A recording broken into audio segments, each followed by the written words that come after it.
ആകട്ടെ.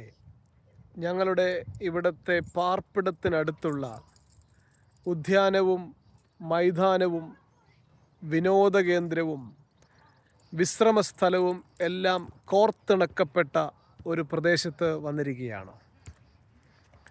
ഇവിടെ വേനൽക്കാലമായതിനാൽ വൃക്ഷ തരു ലതാദികളൊക്കെയും പച്ചവെച്ചും പുഷ്പിച്ചും പുഷ്ടിവെച്ചും ഫലം കായ്ച്ചുമൊക്കെ നിൽക്കുന്ന നിരവധി കാഴ്ചകൾ കാണാനായിട്ട് സാധിക്കും.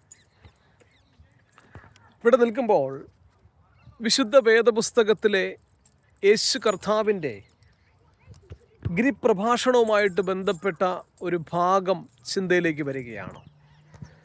മത്തായിയുടെ സുവിശേഷം 6-ാം അധ്യായം 24 മുതൽ വായിക്കുമ്പോൾ അവിടെ ദൈനംദിന ജീവിതത്തിലെ ആവശ്യങ്ങളെക്കുറിച്ച് വിചാരപ്പെടുന്ന വ്യക്തികളോട് ആയിട്ട് യേശു കർത്താവ് പറയുകയാണ്,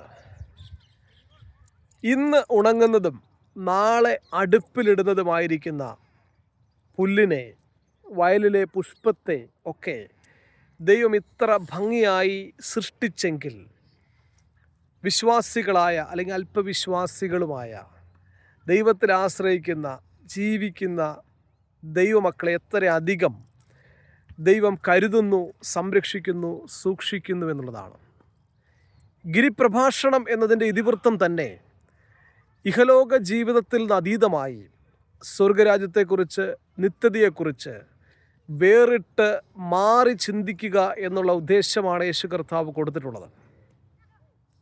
അവിടെ പറഞ്ഞിരിക്കുന്ന മറ്റൊരു കാര്യം, ശലോമോൻ പോലും തൻ്റെ ആയുസ്സിൻ്റെ പ്രതാപത്തിൽ ഈ പുഷ്പത്തെ പോലെയോ പുല്ലിനെ പോലെയോ ചമഞ്ഞിരുന്നില്ല എന്നുള്ളതാണ്.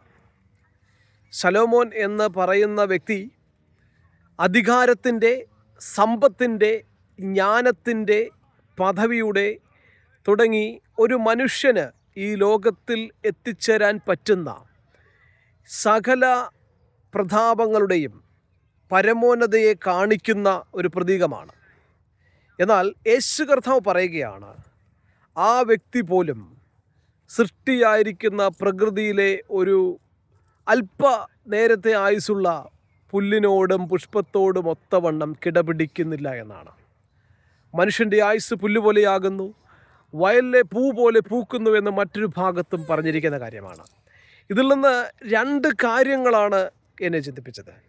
ഒന്ന്, നമ്മുടെ വിചാരങ്ങൾ, വിഷമതകൾ, ആവലാധികളിലൊക്കെയും ദൈവത്തിൻ്റെ ഒരു കരുതലുണ്ട്, ദൈവത്തിൻ്റെ സംരക്ഷണവും സൂക്ഷിപ്പും തൻ്റെ ഭക്തന്മാർക്കുണ്ട് എന്നുള്ള ഏറ്റവും ബലം നൽകുന്ന ഒരു കാര്യം. ഈ ദിവസങ്ങൾ നമ്മുടെ എല്ലാ ആവശ്യങ്ങളിലും പ്രയാസങ്ങളിലും നിരാശകളിലുമൊക്കെ ദൈവത്തിൻ്റെ കരുതൽ അത്ഭുതകരമായി, അതിശയകരമായി വെളിപ്പെടുമാറാകട്ടെ. എന്നാൽ അവിടെ ഒരു മുന്നറിയിപ്പ് കൂടെ ലഭിക്കുകയാണ്. ദൈവത്തിൻ്റെ വചനം എന്നുള്ളത് ഇരുവായ്ത്തലയുള്ള ഏത് വാളിനേക്കാൾ മൂർച്ചയേറിയതാണ്. ഒരു നാണയത്തിന് 2 വശമുള്ളതുപോലെ യേശു കർത്താവിൻ്റെ വചനങ്ങൾക്കൊക്കെയും പലപ്പോഴും 2 ആശയങ്ങൾ ഉണ്ടാകാറുണ്ട്. ഇവിടെയും അങ്ങനെ ലഭിച്ചൊരു കാര്യം, നമ്മൾ എത്ര ഉയർന്ന വ്യക്തിയാണെന്ന് പറഞ്ഞാലും, ശലോമോനെ പോലെ ഉയരാൻ കഴിഞ്ഞാലും, അങ്ങനെ ആർക്കും സാധ്യമല്ല, അത്രയും ഉയരത്തിലെത്തിയെന്ന് പറഞ്ഞാലും ഈ ലോകത്തിൽ നിഗളിക്കാതിരിക്കുക എന്നുള്ളതാണ്. എത്ര ഉന്നതമാണ് എന്ന് നമുക്ക് തോന്നിയാലും യേശു കർത്താവ് ഇടുന്ന ഒരു അളവ്, മാനദണ്ഡം എന്നുള്ളത് ഒരു പുല്ലിൻ്റെ, പുഷ്പത്തിൻ്റെ, വാടുന്ന, ഉണങ്ങുന്ന ഒരു നൈമിഷികമായ പ്രകൃതിയിലെ സൃഷ്ടിയോട് താഴെ മാത്രമേ കിടപിടിക്കുന്നുള്ളൂ.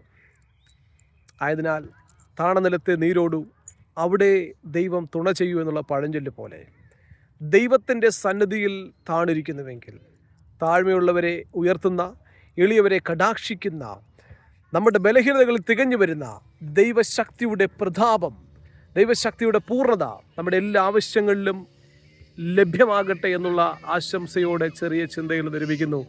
ഈ വചനങ്ങൾ ദൈവം അനുഗ്രഹിക്കട്ടെ. ആമേൻ. Praise the Lord.